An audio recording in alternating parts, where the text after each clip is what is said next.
अब बात करते हैं आज के गुरु मंत्र की। आज शुक्रवार और गुप्त नवरात्र महानवमी का पर्व है। ये एक बहुत अच्छा संयोग है। यदि आपके जीवन में मुश्किलें बनी रहती हैं, मुश्किलों से आप छुटकारा चाहते हैं, धन का संकट बना रहता है, धन प्राप्ति करना चाहते हैं, तो आज महालक्ष्मी की पूजा करें। श्रीम श्रीयै नमः, ये महालक्ष्मी का पंचाक्षर मंत्र है। श्रीम श्रीयै नमः, इस मंत्र की एक माला संध्या समय पर कीजिए। माँ सिद्धदात्री की पूजा कीजिए, कन्याओं को भोजन कराइए और उपहार और दक्षिणा और फल दे करके विदा कीजिए। माँ भगवती की कृपा, माँ महालक्ष्मी की कृपा से आपको आपके जीवन की मुश्किलों से छुटकारा प्राप्त होगा। यदि आपके जीवन में धन की समस्या है तो आप इस दिव्य संयोग में पूजा करेंगे तो माँ सिद्धदात्री, माँ भगवती और माँ महालक्ष्मी की कृपा से आपके जीवन से धन से जुड़ी समस्याओं का समाधान अवश्य होगा। पंचाक्षर मंत्र जो मैंने महालक्ष्मी का आपको बताया, बड़ा दिव्य और अमोघ मंत्र है। इसका आप माला जप करते हैं, आज ही नहीं, आप लगातार इस माला मंत्र का जप लगातार करेंगे तो आप देखेंगे जीवन में चमत्कारी परिणाम दिखाई देंगे। बहुत सिद्ध मंत्र है बंधुओं, करके देखिए, आपको लाभ अवश्य प्राप्त होगा। अभी हमारे एक दर्शक हैं, उनका प्रश्न लेते हैं। उनका प्रश्न बहुत अच्छा है कि मुख्य द्वार पर गणेश प्रतिमा लगाते समय हमें किन सावधानियों को ध्यान रखना चाहिए, क्या गलतियां नहीं करनी चाहिए। देखिए बंधुओं, अक्सर कर हम लोग अपने घर के मुख्य द्वार पर गणेश जी की प्रतिमा लगाते हैं। देखिए, घर का मुख्य द्वार या दक्षिण या उत्तर दिशा में हो तभी हमें मुख्य द्वार पर गणेश प्रतिमा लगानी चाहिए। यदि आपके घर का मुख्य द्वार पूर्व या पश्चिम दिशा में है तो गणेश जी की प्रतिमा लगाए तो सही रहेगा।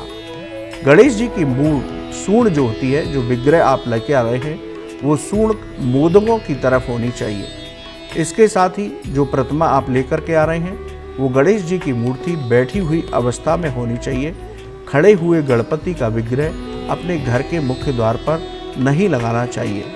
घर के मुख्य द्वार पर जैसी प्रतिमा लगा रहे हैं वैसी ही प्रतिमा ठीक उसके पीठ को जोड़ करके घर के अंदर की ओर अवश्य लगानी चाहिए, तभी गणपति की कृपा प्राप्त होती है।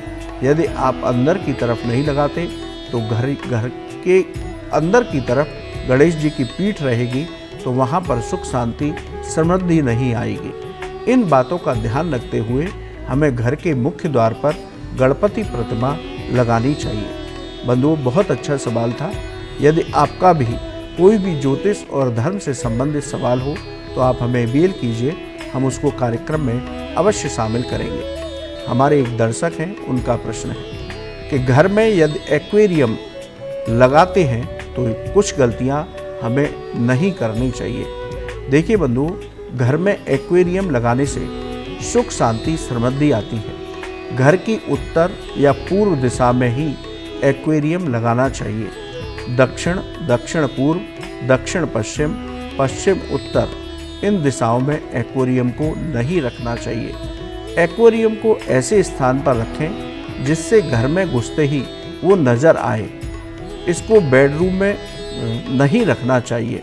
तो बंधुओं, यदि आप अपने घर में एक्वेरियम रखते हैं तो इन दिशाओं का विशेष ध्यान रखिए, तभी एक्वेरियम घर में लगाने का लाभ आपको प्राप्त होगा। चलिए, आज इतना ही। कल सुबह पुनः आपसे मुलाकात होगी। यदि आपका ज्योतिष और धर्म से संबंधित कोई भी सवाल है तो आप हमें ईमेल करें, हम उसे कार्यक्रम में अवश्य शामिल करेंगे। बंधुओं, आपका आज का दिन शुभ और मंगलमय हो, आपकी सभी काम पूरे हों, आप स्वस्थ रहें, यही हम भगवान से प्रार्थना करते हैं। राधे राधे।